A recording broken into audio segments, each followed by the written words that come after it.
जी। बिस्मिल्लाहिर्रहमानिर्रहीम। जी जनाब, दोस्तों, तो एक बार फिर आपका भाई, आपका प्यारा, आपका दोस्त मोहम्मद इकबाल शेख एक और बहुत ज़हीन, मेहनती, एनर्जेटिक और एंथुसियास्टिक मेहमान के साथ मौजूद है, जिनका दीदार तो आप कर चुके होंगे।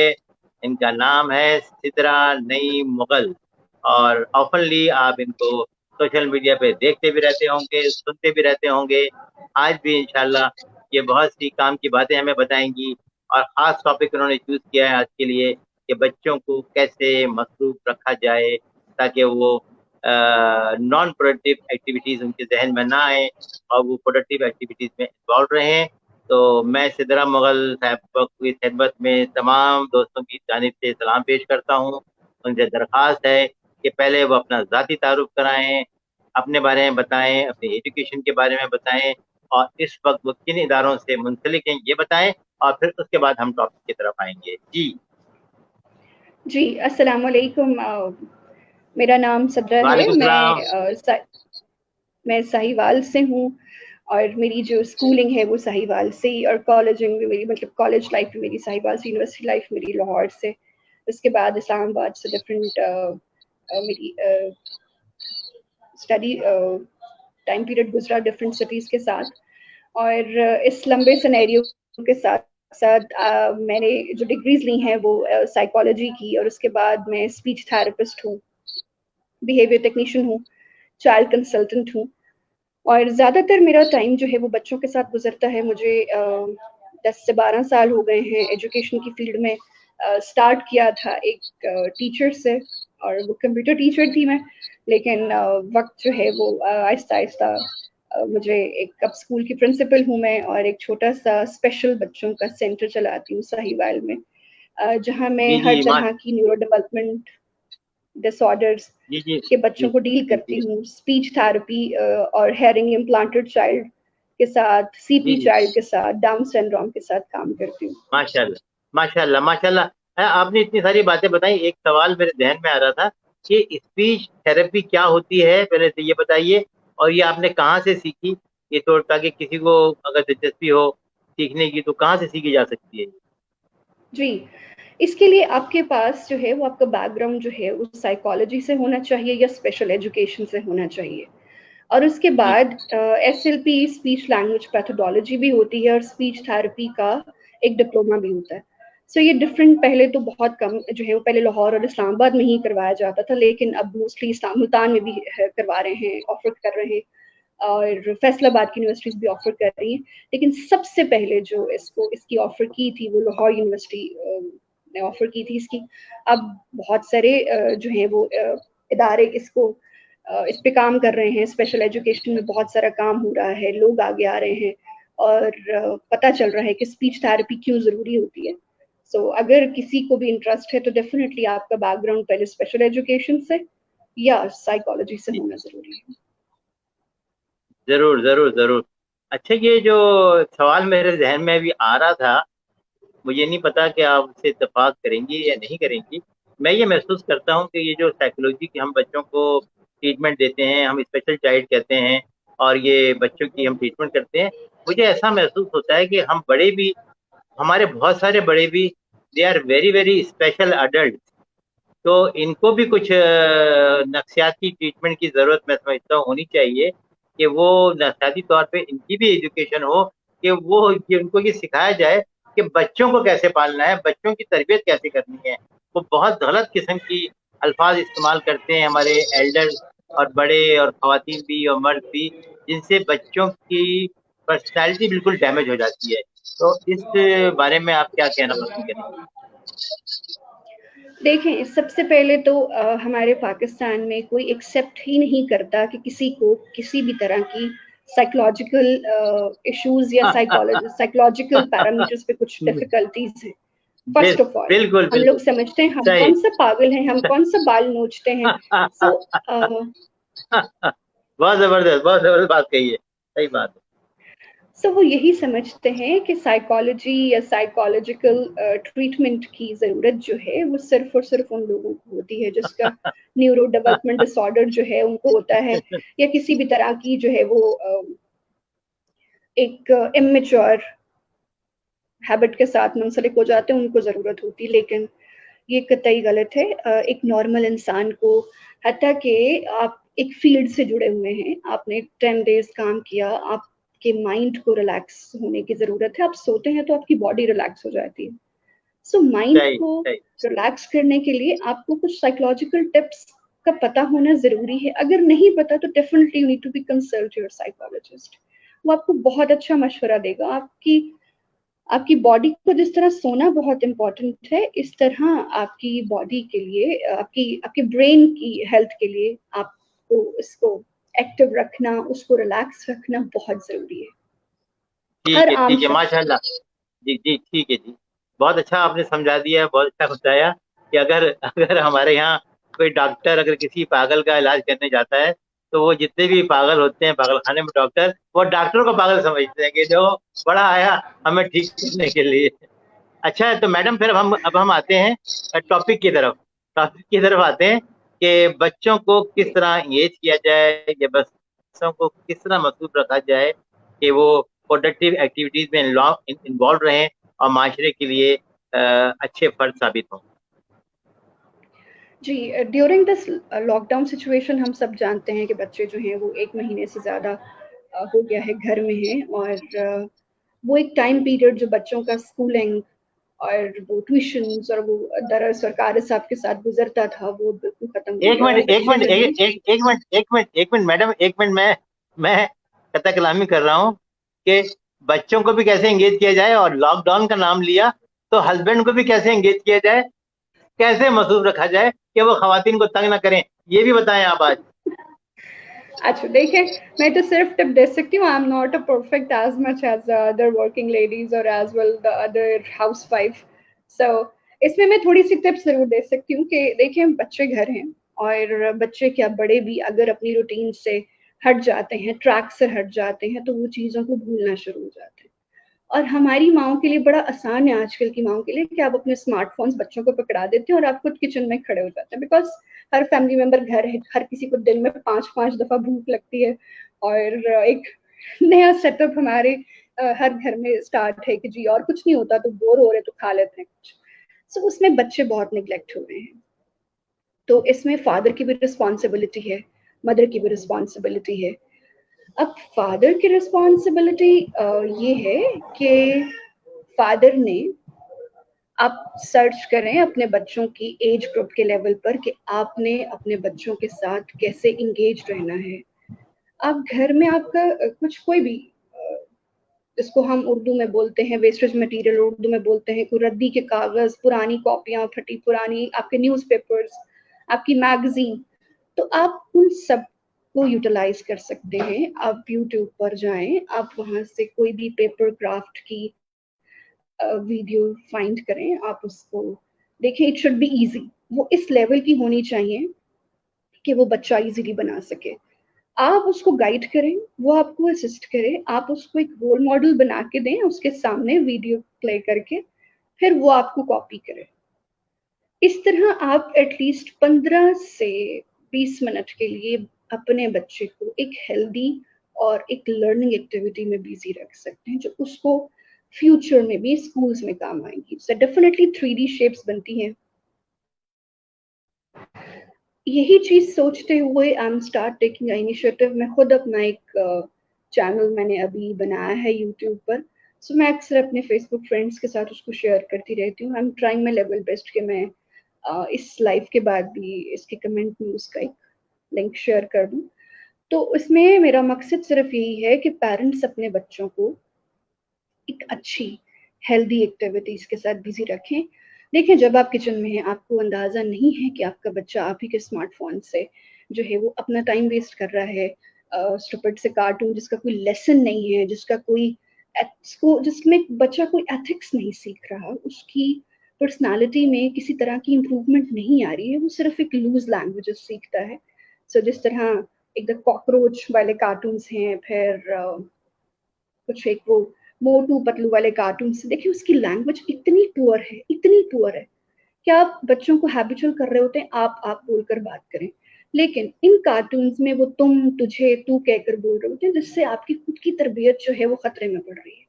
सो प्लीज जो भी आपने अपने बच्चों को दिखाना है इन दिनों में, आपको पहले उसको खुद सुनना है, खुद देखना है। आप फ्री हैं, आप ऑफिस नहीं जा रहे, प्लीज अपने बच्चों का बहुत सारा ख्याल रखें। ये गोल्डन टाइम दिया है नेचर ने आपको, आप अपने बच्चों को एजुकेट कर रहे हैं ऑडियो वीडियो एड्स के थ्रू। ये बड़ी इफेक्टिव है, बिलीव मी, ये बहुत इफेक्टिव है। ये 10 टीचर्स के मुकाबले में काम करती है, क्योंकि बच्चा उसको देखता है, पीछे म्यूजिक प्ले होता है, म्यूजिक सॉफ्ट होता है, और साइकोलॉजी कहती है कि जो सॉफ्ट म्यूजिक होता है वो आपके ब्रेन की पीस पे काम करता है। तो वो आपने अक्सर देखा होगा कि बहुत सारे अच्छे अच्छे चैनल्स भी हैं बच्चों के, लेकिन जी अवॉइड करें बच्चों को ऐसे स्टूपिड कार्टून्स देखने से, जिससे बच्चा कुछ सीख नहीं रहा। बिल्कुल बिल्कुल बिल्कुल, बहुत बहुत अच्छी बात की। लेकिन ये मुझे बताएं कि आजकल तो सोशल मीडिया का जमाना है, कंप्यूटर्स हैं और मोबाइल हैं, तो आपने कुछ कभी सर्वे किया कि कुछ ऐसे चैनल हैं, यूट्यूब चैनल या ऐसी वेबसाइट्स हैं आप रेकमेंड करेंगी जहाँ जाके बच्चे सीख सकें? कोई ऐसा चैनल है जहाँ कोई अच्छी बातें बातें भी अवेलेबल हैं? जी बिल्कुल, बहुत सारे चैनल्स हैं। आप अपने बच्चों की जो एज ग्रुप है, जिसको हम एज ग्रुप बोलते हैं ना, हर बच्चा अपनी एज ग्रुप के अकॉर्डिंग अंडरस्टैंड करता है हर चीज को, कि उसको पार्ट्स ऑफ बॉडी आने चाहिए, या उसको कलर्स नेम आने चाहिए, उसको प्राइमरी या सेकेंडरी कलर्स में डिफरेंस आना चाहिए, या उसको वेदर्स जी नेम जी आने चाहिए, कुछ भी। सो आप उसके जी अकॉर्डिंग प्ले स्टोर पे बहुत सारा मटेरियल पड़ा, आप उसको फाइंड करें, आप उसकी 3-4 जो है वो क्लिप्स चला कर देखें, आपको आइडिया हो जाएगा कि इसमें मटेरियल कैसा है। और इसके अलावा मैंने खुद इनिशिएटिव लिया इस लॉकडाउन में, कि मैंने एक अपना जी जी। चैनल बनाया है, जिसमें अच्छा, मैं डेली माशाल्लाह बेसिस माशाल्लाह। पे मैं डेली बेसिस पे एक आर्ट क्राफ्ट का एक मॉडल बनाकर वीडियो अपलोड करती हूँ, और वो अपलोड करने के बाद मैं डिफरेंट ग्रुप्स में शेयर भी करती हूँ, ताकि पेरेंट्स जो हैं वो बच्चों के साथ इसकी प्रैक्टिस करें। और एज वेल एज मैं उसी ग्रुप उसी वीडियो को अपने आप एक्सक्यूज स्कूल्स मी के व्हाट्सएप। एक्सक्यूज मी, आप नाम भी बताएं ना अपने चैनल का, कोई मसला नहीं है, नाम बता दें ताकि लोग जाके जी देखें। जी, मैंने अपने नाम से ही किया है, सिद्रा नेम से। और उसको आप सर्च करते हैं, how your child is engage during lockdown. मैं इसका लिंक इंशाल्लाह जब नीचे जो है वो आप बाद में इसमें कमेंट में पुट कर दूंगी। Very good. जी जी सो देखें, अब इसमें जीरो कॉस्ट है, आपके घर में ग्लू भी है क्योंकि बच्चे स्कूल पढ़ते थे। आपने न्यूज़पेपर लें, न्यूज़पेपर से कोई भी आर्ट क्राफ्ट बनाए, एक दिन पहले सरप्राइज दें बच्चों को। बच्चे सो गए हैं, आप जी जी 10 जी मिनट लगते हैं, वो वीडियो जी देखें, जी दोनों हस्बैंड वाइफ बैठकर वो आर्ट एंड क्राफ्ट की सरप्राइज प्रैक्टिस करें। बच्चा मॉर्निंग में उठे, आप उसको सरप्राइज करें, दिस इज द गिफ्ट जी फॉर जी यू, आज हम ये बनाना सीखेंगे। यकीन जी जी, माने मुझे जब मुझे आप बहुत अच्छी तरह मॉर्निंग में याद है। उसको कुछ मुझे मुझे पेंट। मुझे बहुत, मैं शेयर कर रहा हूँ, मुझे बहुत अच्छी तरह याद है। जब मैं छोटा था तो वो एक कागज के स्क्वायर पीस से हम कश्ती बनाया करते थे, पानी का जहाज बनाया करते थे, पिस्तौल बनाया करते थे, हवाई जहाज बनाया करते थे, और जनाब एक हम फुटबॉल भी बनाया करते थे जिसमें बाकायदा हवा भी भरी जाती थी। जी बिल्कुल, ऐसा बहुत कुछ है, ऐसा बहुत कुछ है बनाने के लिए। और यकीन माने जब आप बच्चे को मॉर्निंग में कोई टास्क दे देते हैं ना, कि आज आपने सारा दिन ये काम नहीं करना, और then after the lunch we will जी। Do practice for this object, तो यकीन माने बच्चा सारा दिन आपके साथ लिंगर ऑन रहेगा, और वो अच्छा, आपका वेट करेगा। एक बात मैडम, एक बात मैं, आपने एक बात कही कि बच्चों को ये कहना कि ये काम नहीं करना, तो मैं आप जैसे एक दोस्त के साथ मेरी मुलाकात हुई, तो उन्होंने कहा कि हमें ये नौबत ही नहीं आने देना चाहिए कि हमें बच्चों को कहना पड़े कि ये काम नहीं करना। हमें उन्हें करने के लिए इतने सारे काम दे देने चाहिए, इतनी एक्टिविटीज बता देनी चाहिए, और उन एक्टिविटीज को करने के लिए सहूलतें इतनी दे देनी चाहिए कि बच्चों हमें जरूरत ही ना पड़े कि बच्चा कोई ऐसा काम करे कि हम उसे मना करें कि भाई ये ना करो, क्योंकि बच्चे गलत काम उसी वक्त करते हैं जब उनके पास कोई पॉजिटिव एक्टिविटी नहीं होती। क्या आप क्या कहती हैं इस बारे में? डेफिनेटली, डेफिनेटली वो बहुत राइट बोलते हैं, इसमें कोई शक नहीं है, ये चीज चैलेंजेबल ही नहीं है। बिलीव मी, आप अपने बच्चे को मॉर्निंग में टास्क दे दें कि हमने ये करना है, जी आप बेशक ना जी करवाएं, जी। आप लंच तक उसको टालते रहें, वो आपके साथ एंगेज रहेगा। आप जैसे उसको रोबोट की तरह चलाएंगे, वो आपके साथ वैसा प्रिटेंड करेगा, सिर्फ एक जबरदस्त कागज के जबरदस्त। छोटे से रोल मॉडल के लिए, बिकॉज उसमें क्यूरियोसिटी है, वो जानना चाहता है कि ये कैसे बनता है। चाहिए। अच्छा, प्लीज अपने बच्चों को स्टक इसके अलावा नहीं और करें। भी, इसके अलावा और भी तो एक्टिविटीज होंगी, ये कागज का जो क्राफ्ट वर्क के अलावा और भी एक्टिविटीज होती है। जैसे लड़कियां हैं, अल्हम्दुलिल्लाह कोई चीज आउटडेट कभी नहीं होती। पहले मुझे याद है लड़कियों को वो कुरेशे का काम सिखाया जाता था, और वो जो बलोची टांका सिखाया जाता था, और सिंधी कांटा टांका सिखाया जाता था, सिलाई सिखाई जाती थी, कटिंग सिखाई जाती थी। तो ये सब एक्टिविटीज में भी माओ को चाहिए कि अपनी बच्चियों को इन्वॉल्व करे। इसी तरह लड़के हैं, लड़कों को भी मुख्तलिफ किस्म के जो है घर के काम जो है, नल खराब हो गया, उसको बोला भाई चलो बेटा नल कर देखो तो सही कैसे सही होता है। और जब भी कोई काम करने आए, कोई प्लम्बर काम करने आए, कोई रंग वाला काम करने आए, तो बच्चों को उनके साथ लगाना चाहिए कि बच्चे बच्चे जाओ देखो तो सही वो क्या कर रहा है, बस ये कहना चाहिए। उसकी ऑब्जर्वेशन इतनी स्ट्रांग कर दे कि उसको तमाम कामों की बारीकी पता चल जाए। घर में कोई भी काम हो रहा हो, लड़कों को उनके साथ इंगेज जरूर करना चाहिए, चाहे वो 5 साल का बच्चा हो या 6 साल का हो, ताकि उसकी ऑब्जर्वेशन में आ जाए कि काम कैसे होता है, कैसे किया जाता है, और अब्बा ने क्या क्या चीज चेक की थी, या मामू ने क्या क्या चीज चेक की थी। तो उसकी साइड बाय साइड बच्चे की भी ग्रूमिंग होती रहती है। What do you say about that? और डेफिनेटली देखिए, मैं थोड़े से अडल्ट बच्चों की तरफ आती हूँ, यानी मेरे अच्छा। मेरे भाई हैं हाँ, दो। जी जी जी। मेरे मेरे भाई हैं दो माशाल्लाह, एक 25 साल का है, एक 24 साल का है, 22 साल का है। गॉड गॉड तो ब्लेस वो देम, गॉड ब्लेस देम। तो वो आजकल फारिग थी, यूनिवर्सिटीज ऑफ थी, और जो जॉब करता है वो घर वापस आ गया। तो मैंने उसको सररेहान अल्लाह वाला के कुछ रेफरेंस से, वो इकबाल साहब हैं टीचर, उन्होंने एक ग्रुप जी बनाया हुआ जी था जिसमें वो वीडियो एडिटिंग सिखाते थे। मैं खुद भी उस जी ग्रुप जी में जी। ऐड हुई, मैंने अपने भाइयों को भी ऐड करवाया। अब मैं मेरे भाई बैठकर एक दूसरे से ज्यादा अच्छी वीडियो एडिटिंग बनाते हैं, और दे ऑल आर माशाल्लाह एंगेज्ड, दे ऑल आर माशाल्लाह। एंगेज्ड। सलूट, सलूट तो रेहान अल्लाह वाला भाई और वो हमारे इकबाल ट्रेनर भाई है, माशाल्लाह बड़ी मेहनत से सिखा रहे हैं। और ये जो डिजिटल टेक्नोलॉजी का जो सही इस्तेमाल जो है, वो रेहान अल्लाह वाला भाई कर रहे हैं और दुनिया को सिखा रहे हैं, पूरे पाकिस्तान को सिखा रहे हैं कि भाई ये देखो इससे कितने कितने जबरदस्त काम होते हैं। कि 3 बंदे जो है वो घर बैठे बैठे जो है, और लॉकडाउन के अंदर 3 वीडियोग्राफर दुनिया को मिल गए, पाकिस्तान को मिल गए। अभी थोड़े दिन के बाद फ्रीलांसिंग करेंगे, और फिर वहां से अपवर्क पे जाएंगे, फाइवर पे जाएंगे, डॉलर कमाएंगे। पाकिस्तान को भी फायदा होगा, आपको भी फायदा होगा। आप कमेंट करें बेशक। कि डिजिटल टेक्नोलॉजी को किस तरह इस्तेमाल किया जा सकता है। आप जरा मोटिवेट करें हमारी माओ को, बहनों को आप मोटिवेट करें कि देखें जब मैंने अपने भाइयों के साथ सीख लिया, तो स्टिल अभी उनका प्रोग्राम जारी है, बहुत सारे बैचेस बन रहे हैं। तो आप मोटिवेट करें उन्हें कि वो भी आपकी तरह शरीक हो इसमें। जी ज़रूर। एक्चुअली देखिए, मैं एक नाम लेना भूल गई सर, ओकाड़ा से हैं, मेरा उनके साथ बहुत अच्छा लिंक है माशाल्लाह, he is a very kind hearted person. Rana Imran उनका नाम है, उन्होंने लोगों को सिखाया कि कैसे यूट्यूब चैनल बनाते हैं, क्या कैसे नाम क्या इंटरव्यू है? कंडक्ट सॉरी करते हैं। सॉरी सॉरी, जरा नाम राना बताएं दोबारा। इमरान, राना राणा इमरान इमरान भाई। इम्पैक्ट वाला। राणा इमरान भाई, राणा इम्पैक्ट, राणा इमरान भाई इम्पैक्ट वाला, आपको मैं सलाम पेश करता हूँ तमाम पाकिस्तानियों की जानिब से। अपना काम जारी रखें। और आज मैंने आपका नाम दोबारा दोहरा दिया है, राणा इमरान इम्पैक्ट वाला।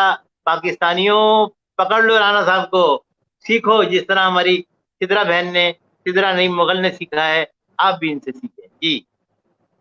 जी, बिल्कुल, मैंने उनकी वीडियोज़ को सीख-सीख के ही अपना चैनल बनाया, तो मेरे चैनल का क्रेडिट जो है वो इमरान साहब को जाता है। और ये कोई मतलब पब्लिसिटी नहीं है, बिलीव मी, मैं अपने दिल से बोल रही हूँ, ये रियलिटी है कि उन्होंने मुझे करेज दिया कि मैं ये करूँ, और उनका माशाल्लाह सेकंड या थर्ड बैच चल रहा है, और वो बहुत एंथुसियास्टिक वे से सिखा रहे हैं। अल्लाह ताला उनको जो है वो इसका अजर भी दे, और अल्लाह ताला उनको सलामत रखे। आमीन इसके साथ-साथ, आमीन आमीन। अब रही बात लड़कियों को कैसे एंगेज रखना है, so I tell you the my example first. जी जी एक्चुअली मैं फेसबुक पे सब आप सबकी वीडियोस लाइव देख रही थी, तो अचानक जो है वो रिकॉर्डेड वीडियोस थी, अचानक जो है वो नीचे एक वीडियो आ गई कि हाउ टू कुक समथिंग। सो मैंने उसको देखा। अब हम घर में बैठे बैठे इतने आइसोलेटेड हो चुके हैं कि हमें बिस्तर भी अब काटता है। सो मैं सही कोई बात है, मतलब आराम कर करके भी थक गए हम, सही बात जी। सो मैं एक टॉम बॉय लड़की हूँ, मैंने कभी किचन में नहीं गई, मैं मेरे लिए बड़ा डिफिकल्ट टास्क लगता है। मैंने हमेशा काम किया, ट्रैवलिंग की और लीडरशिप में ही रही हमेशा, तो बड़ा मुश्किल लगता था। तो मुझे when I am just standing in a kitchen, तो मुझे मामा कहती हैं सब ठीक है ना, व्हाई यू आर हियर। तो मैंने जब वो स्वीडिश बनाई, मैंने उसको फेसबुक पे पोस्ट भी किया, सिर्फ इसलिए कि शायद थोड़ा चेंज आ जाए, कुछ लोग देखें और देखकर जो है वो खुद ट्राई करें। सो देखें, ये बहुत अच्छा है। टाइम है, ये बहुत अच्छा टाइम भाई है। और मैंने आप तो नीचे खुद से लिखा, आपको तो आपको तो चाहिए कि दुनिया को एक सरप्राइज दें, और रेसिपी बाय सिद्रा नईम मुगल, तो आपकी भी रेसिपी बड़ी शानदार होगी। एक यूनिक होगी, मैं नया टेस्ट होगा, क्योंकि आप अपना ही तजुर्बा करेंगी कुछ इसके अंदर, तो ये जबरदस्त चीज बनेगी। सर, नई नई नई जी, नई मैंने नई नई मैंने रेसिपी ऐसे स्वीट इजाद होती डोनट्स हैं। बनाए थे। जी जी सर, जी, आपकी मुझे बात समझ नहीं आई, आप रिपीट करेंगे? मैं कह रहा था कि नई नई रेसिपी इसी तरह इजाद होती हैं। आप जैसे दोस्त जब किचन में जाते हैं तो कोई ना कोई नया कारनामा करके आते हैं। बिल्कुल ऐसा ही है। सो मसलन अब मसलन लड़कियां जब मसलन तक मसलन यही सिखा सकती है दुनिया को, दूध उबालने की तरकीब।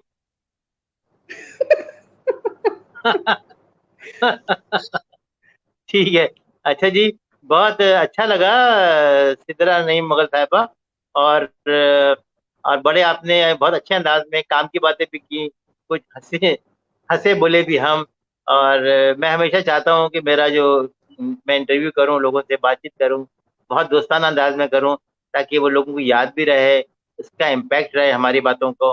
तो आखिर में मैं आपसे यही कहूंगा कि आप कोई बात रह गई हो, कोई बात आप शेयर करनी चाहती हो मेरे नौजवान दोस्तों से, नौजवान बहनों से या माओ से, कि किस तरह हमें आपस में अपने, खास तौर से ना, मैं चाहता हूँ कि आप मेरी जो माएँ और बड़ी बहनें हैं और माएँ हैं, उनको जरूर ऐसी कोई टिप दें कि वो जब हमसे बात करें, क्योंकि मैं ही कहता हूँ कि हमारी माएँ बहनें जो होती हैं, ये जो होती है बिगेस्ट मोटिवेटर होती हैं बच्चों की।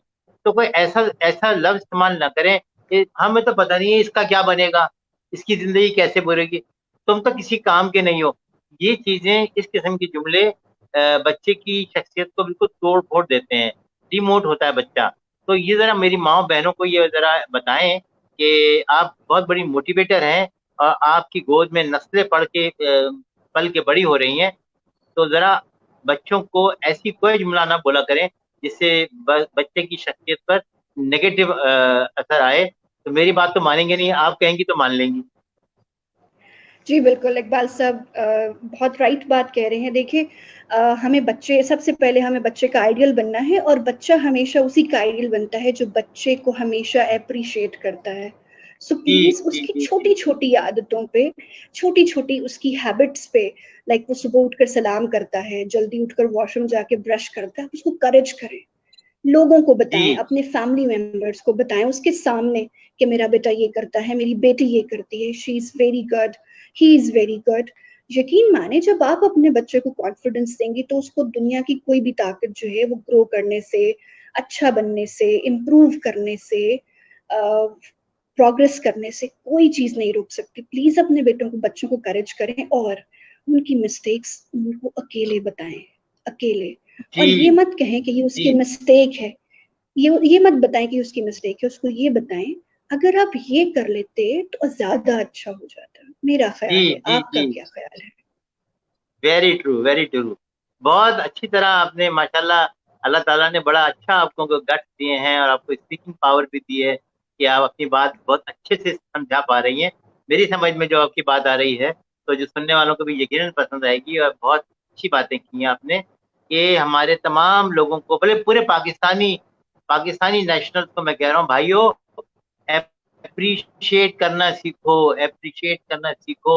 एक दूसरे को लेट डाउन मत किया करो, एक दूसरे की टांगे मत खींचा करो। मैडम, मैं एक थोड़ी सी बात मैं आपसे शेयर करता हूँ। दुनिया के बहुत सारे ममालिक में मैं जाने का इत्तेफाक हुआ, और स्पेशली मुझे कोरियन कल्चर बड़ा पसंद आया।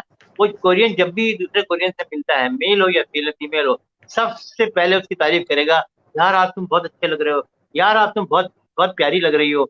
अगर लड़की मिलेगी लड़के से तो जबरदस्ती उसके बटन को सही करेगी, उसका कॉलर सही करेगी, या बालों को सही कर देगी।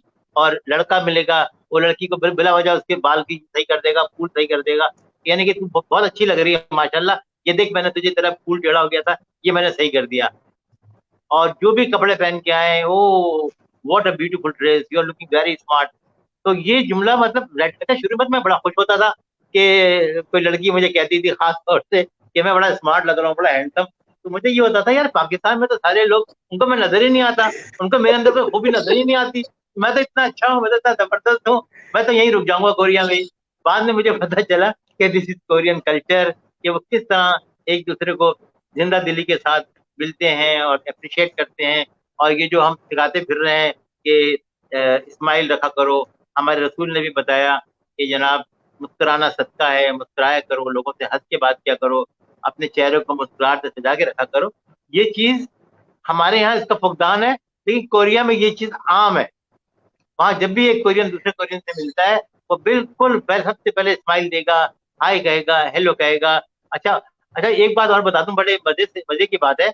हर कोरियन जब दूसरे कोरियन से मिलता है तो पहला सवाल क्या क्या करता है?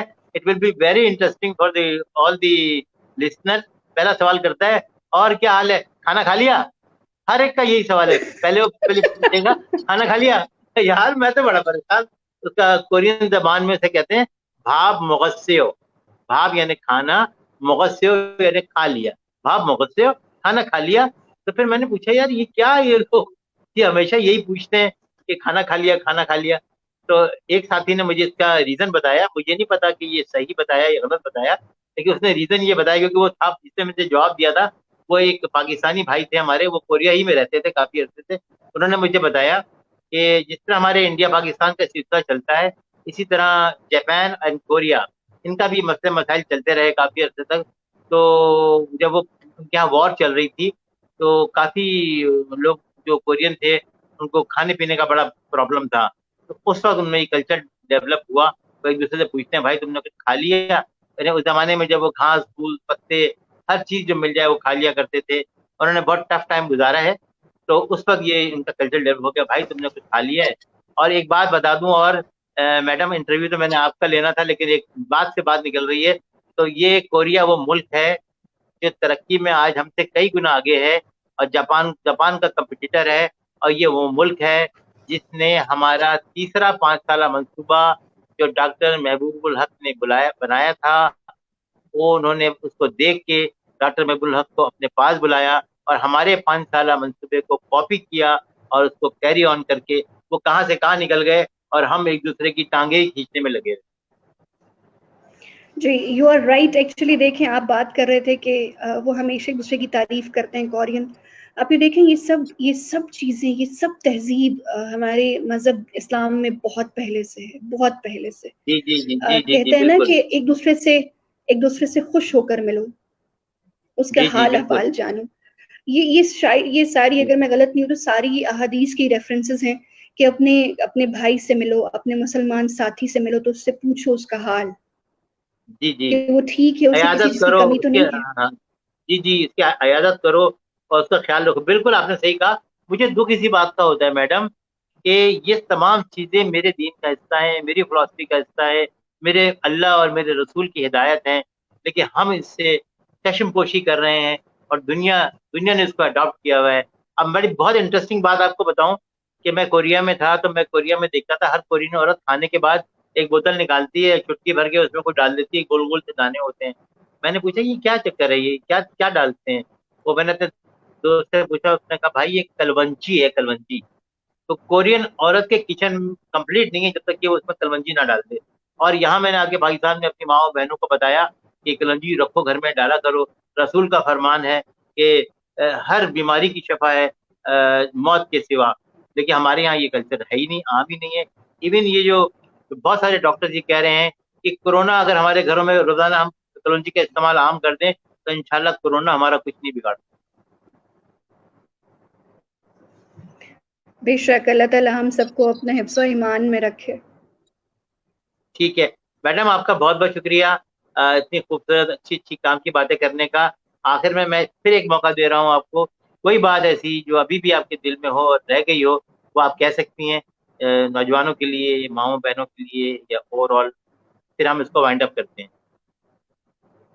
जी, बस यही एक एग्जाम्पल कि अपने इस टाइम को यूटिलाइज करें, और आपके पास जो भी इस वक्त हुनर है, आप बहुत अच्छा सूट स्टिच करती हैं, आप बहुत अच्छा मेकअप करती हैं, आप बहुत अच्छी मेहंदी लगाती हैं, आप अपनी लिमिटेशन जो आपके घर ने आपको अलाउ की है, आप उसमें रहते हुए आप लाइव आ सकती हैं, आप अपना फेस हाइड कर सकती हैं, अपने स्किल को सामने लेकर आएं, अपना चैनल बनाएं, लोगों को सिखाएं।